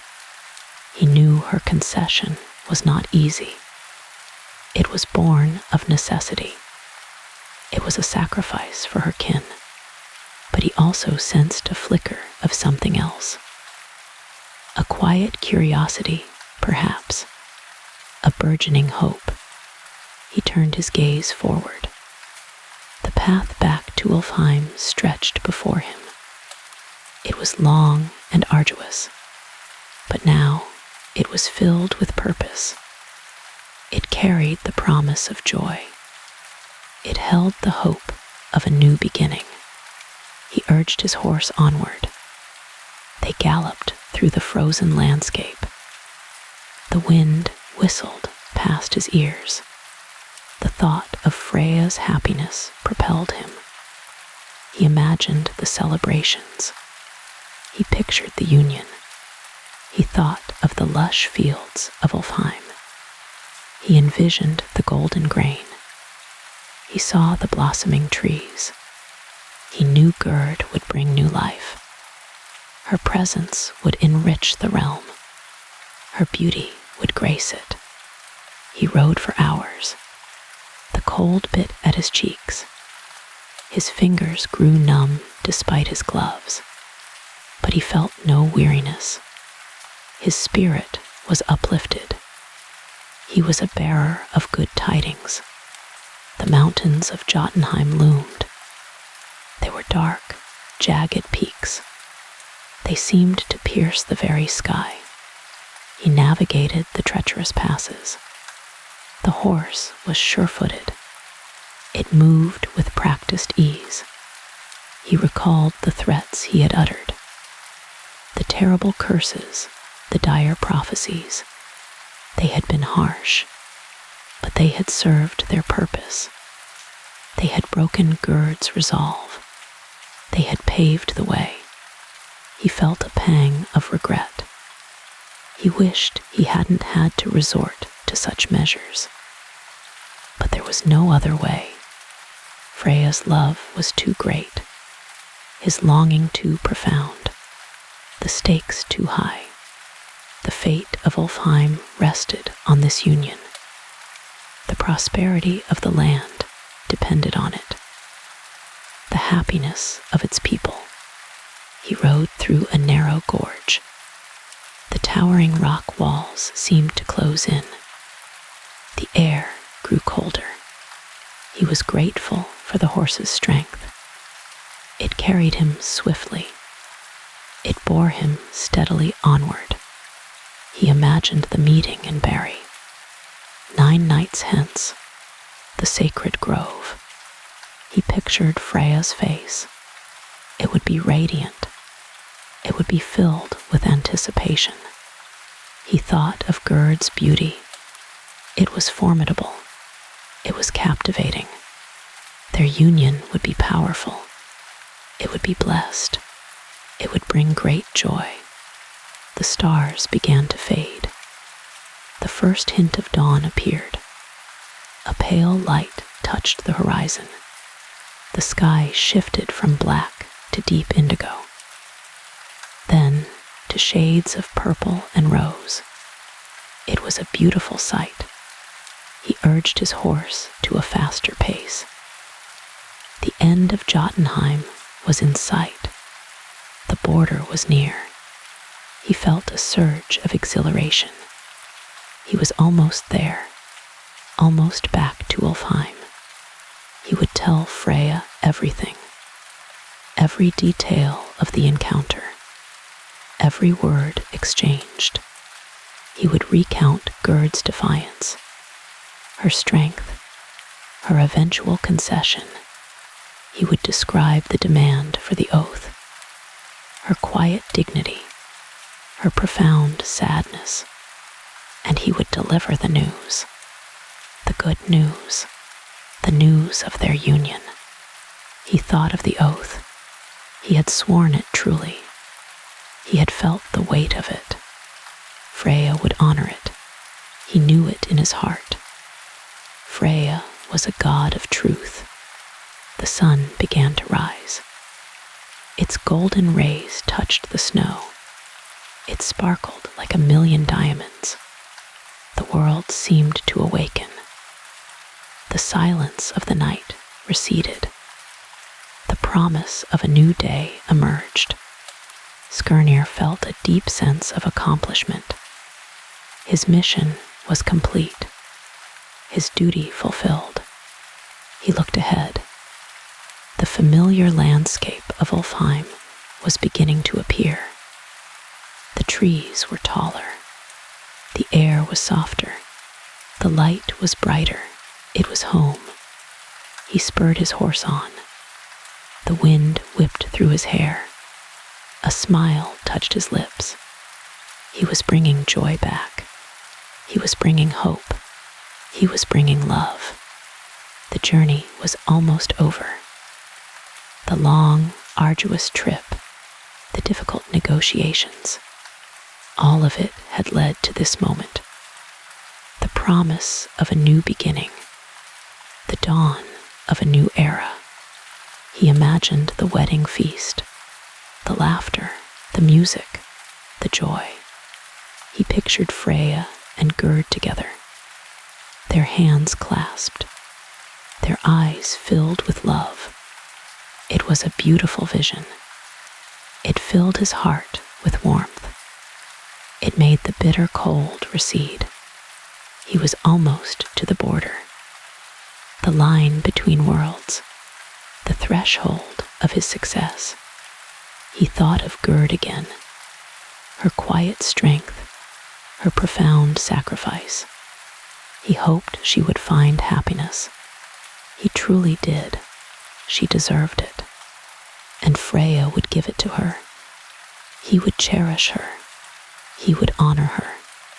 Skirnir rode on. The sun climbed higher. The day brightened.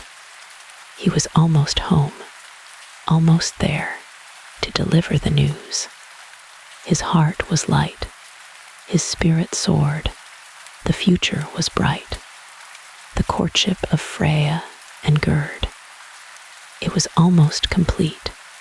It was almost realized. And he, Skirnir, had played his part. He had been the messenger of fate.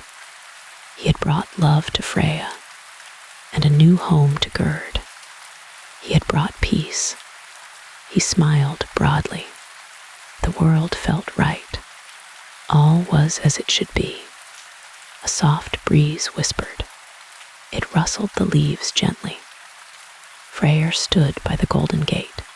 His heart beat a slow, steady rhythm. He watched the distant path. The air grew cool. Evening shadows lengthened across Asgard. Freyr had waited patiently. He had waited for many long hours. Each moment stretched into an eternity. He longed for news. He longed for Skirnir's return. The sun dipped lower. It painted the sky in hues of orange and purple. A lone star twinkled into existence. Then another. The silence of the evening was profound. It was broken only by the rustling leaves. Freyr's thoughts drifted. They drifted to Gerd, Her image filled his mind. Her beauty was captivating. Her spirit was unyielding. He felt a deep yearning, a yearning for her presence, a yearning for her touch. He imagined their life together, a life filled with joy, a life filled with laughter. He knew the cost. He knew the sacrifice. He had given up his sword, his mighty sword, the sword that fought giants, the sword that battled frost. But love, he mused, was a greater power. It was stronger than any weapon. A distant speck appeared. It grew larger. Freya's breath caught. His eyes narrowed. It was Skirnir, his faithful messenger. Skirnir rode swiftly. His horse galloped across the plains. Dust rose behind them. Freya's heart leaped. Hope surged within him. He took a step forward, then another. He moved towards the gate. A smile touched his lips. It was a tentative smile. He waited for Skirnir. The messenger dismounted. He looked weary. His face was flushed, but his eyes sparkled. They held good news. Freya's anticipation mounted. He could barely contain it. He clasped Skirnir's shoulder. His grip was firm. His gaze was intense. "Tell me," Freya urged. His voice was a low murmur. It was filled with emotion. "Tell me, Skirnir, what news do you bring?" Skirnir's smile widened. It was a tired but triumphant smile. "She accepts," he proclaimed. His voice was hoarse. It was filled with relief. "Gerd accepts your suit, Lord Freya." A wave of pure joy washed over Freya. It was overwhelming. It was exhilarating. He felt light. He felt buoyant. A great weight lifted from his shoulders.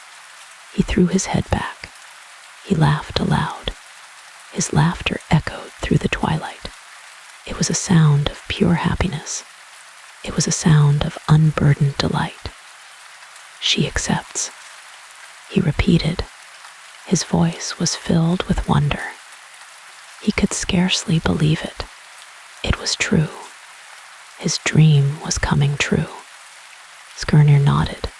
He rubbed his weary arm. "Indeed, my lord," he confirmed. "But there is a condition." Freya's laughter subsided. He looked at Skirnir. His brow furrowed slightly. "A condition?" he questioned. His voice held a hint of concern. "What is it, good Skirnir?" Skirnir took a deep breath. He met Freya's gaze. "She asks for 9 nights," he explained. 9 nights of waiting. 9 nights of longing. Freya's shoulders slumped slightly. A groan escaped his lips. 9 nights, he exclaimed. His voice was filled with exasperation. Must I wait so long? My heart pines for her now. He paced a few steps, his hands restless, his mind racing. Skirnir offered a gentle smile. Patience, my lord, he advised. Patience is a virtue, and her love is worth the wait. Freya stopped pacing. He looked out at the darkening sky. The stars were brighter now. They glittered above them. He sighed deeply, a long, drawn-out sigh. You are right, of course, he conceded. His voice was softer now. It was filled with resignation. 9 nights it is. 9 nights of torment. 9 nights of anticipation. He turned back to Skirnir, a grateful expression on his face. You have done well, my friend, more than well.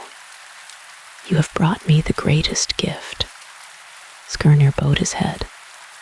It was my honor, Lord Freya, he replied, to serve you, to see your joy. Freya clapped him on the back. His touch was warm, his gratitude was immense. Rest now, Skirnir, Freya commanded. You have earned it. A feast awaits you. Skirnir nodded gratefully. He turned, and headed towards the halls. Freya remained by the gate. He gazed at the stars. His mind was filled with Gerd. The 9 nights seemed endless. Each hour would crawl by. Each day would stretch on.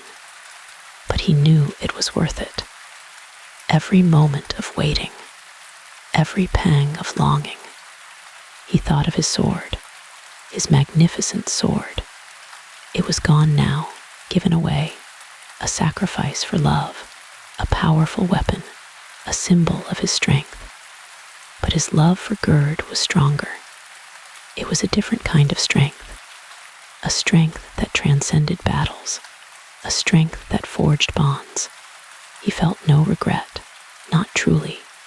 A fleeting pang, perhaps, a brief memory of its weight, but it quickly faded, replaced by the warmth of love, the promise of a future with Gerd, his beloved Gerd. The thought filled him with peace. It filled him with contentment. The air grew colder still. A chill wind blew. Freya pulled his cloak tighter. He turned from the gate. He walked slowly towards his hall, towards his bedchamber. But sleep would not come easily, not tonight. His mind would be too active, his heart too full. He would dream of Gerd. He would dream of their wedding. He would dream of their life, their shared life, their journey together, as husband and wife, as lovers, as companions. The thought brought a blush to his cheeks, a warmth to his chest. He smiled softly to himself, a private, knowing smile. The halls of Asgard were quiet. Most of the gods slept. But Freya remained awake. He sat by his window. He watched the moon rise. It cast a silver glow across the sleeping world. He thought of Gerd in Jotunheim. Was she sleeping too? Was she dreaming of him? He hoped so.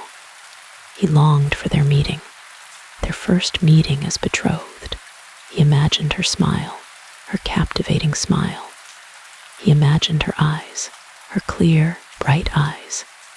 He imagined their embrace, a tender embrace, a loving embrace. He closed his eyes. He pictured it all so vividly, so clearly. The hours passed slowly. The moon began its descent. The sky lightened subtly. A faint glow appeared on the eastern horizon. Dawn was approaching. Freya felt a surge of energy, a renewed sense of purpose. He would prepare. He would make arrangements for their wedding, for their future. He would ensure everything was perfect for his beloved Gerd. He would show her his love. He would show her his devotion. Every day, for all eternity, he rose from his seat. He stretched his limbs. He felt rested. Despite the lack of sleep, his heart was full. His spirit was light. He walked to his antechamber. He found his servants stirring. They began their morning duties. Freya greeted them warmly. His voice was cheerful. His demeanor was bright. They looked at him curiously. They sensed a change, a profound change in their lord. He seemed transformed, lighter, happier, more at peace. Freya smiled at their unspoken questions. He would tell them later. He would share his joy. But first, he needed to make plans. Important plans. Plans for his future.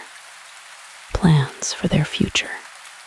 He called for his most trusted advisor, the old, wise god who had served his family for generations. The advisor arrived quickly. His face was solemn, his eyes sharp. Freya gestured for him to sit. "Good morning," Freya began. His voice was steady, but a tremor of excitement ran through it. "I have news, wonderful news." The advisor leaned forward, his interest piqued. "Skirnir has returned," Freya announced, "and Gerd has accepted."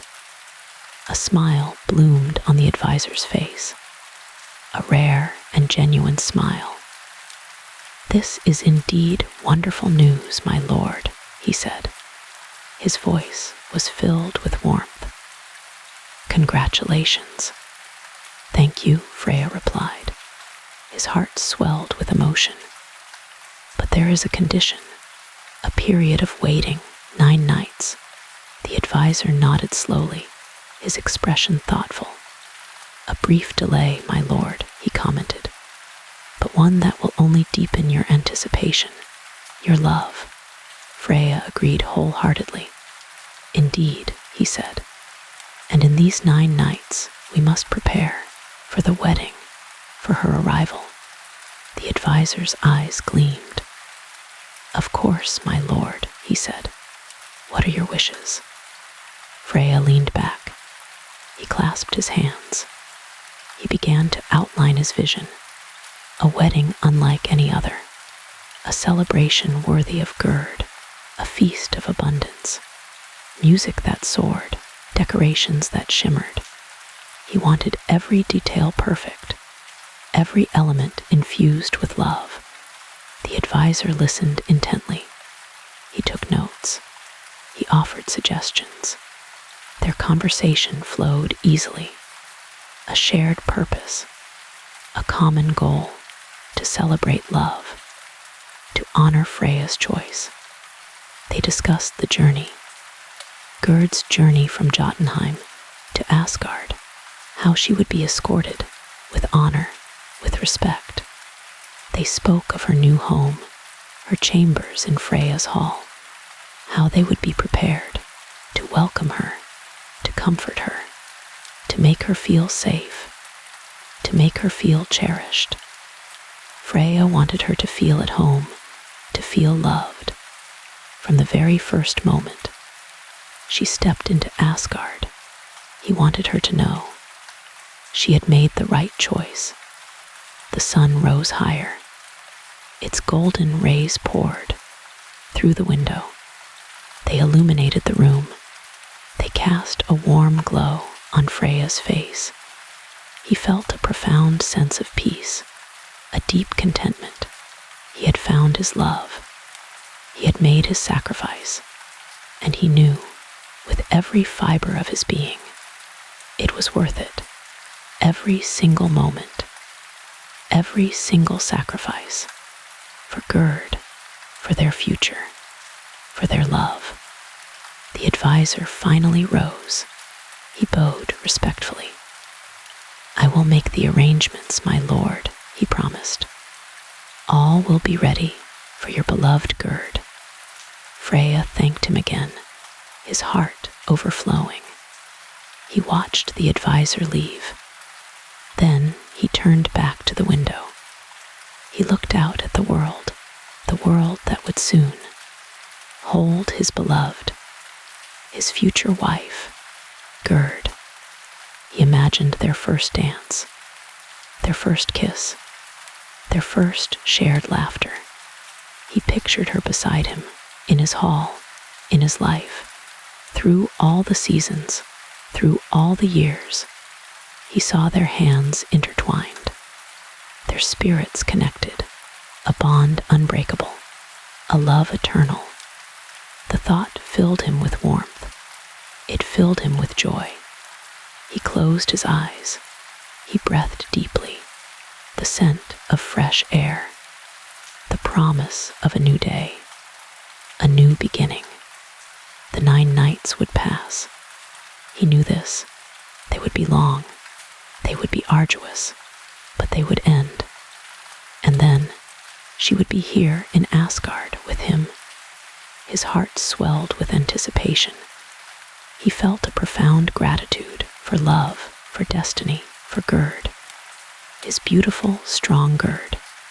He knew their love story. It was just beginning. A tale of sacrifice, a tale of longing, a tale of true love, a tale for the ages. he began to hum softly, a tune of happiness, a melody of hope. He walked towards his bathing chamber. He would prepare for the day, a day of planning, a day of joyful anticipation. The world seemed brighter, the air seemed lighter, all because of Gerd, all because of her acceptance, all because of their impending union. Freya felt truly alive, for the first time, in a very long time. The sun streamed through the window. It warmed his skin. He felt its gentle touch, a sign of new beginnings, a symbol of hope. He thought of the gods, his fellow Aesir. They would be pleased. They would celebrate with him, his family, his friends. All of Asgard would rejoice at his happiness, at his love. He smiled to himself, a broad, confident smile. He knew there were challenges ahead. Life was never simple, but with Gerd by his side, he could face anything, any obstacle, any foe. Their combined strength, their united spirits would overcome all. He felt an inner peace, a quiet confidence that settled deep within him. He was ready, ready for his future, ready for his love, ready for Gerd. He dressed in fresh garments, silks of green and gold, the colors of spring, the colors of growth. He felt refreshed, rejuvenated. His mind was clear, his heart was open. He was ready to embrace the journey ahead, the journey with Gerd, his beloved, his future, his eternal love. The story of Freya and Gerd was now complete for a time. Their love story had just begun. It would unfold like a beautiful tapestry, woven with threads of joy, woven with threads of devotion, woven with threads of sacrifice, a masterpiece of love for all to witness, for all to cherish, for all of time. If these whispers brought you rest, you're welcome to subscribe for more calm tales. A gentle, like also guides fellow night owls here.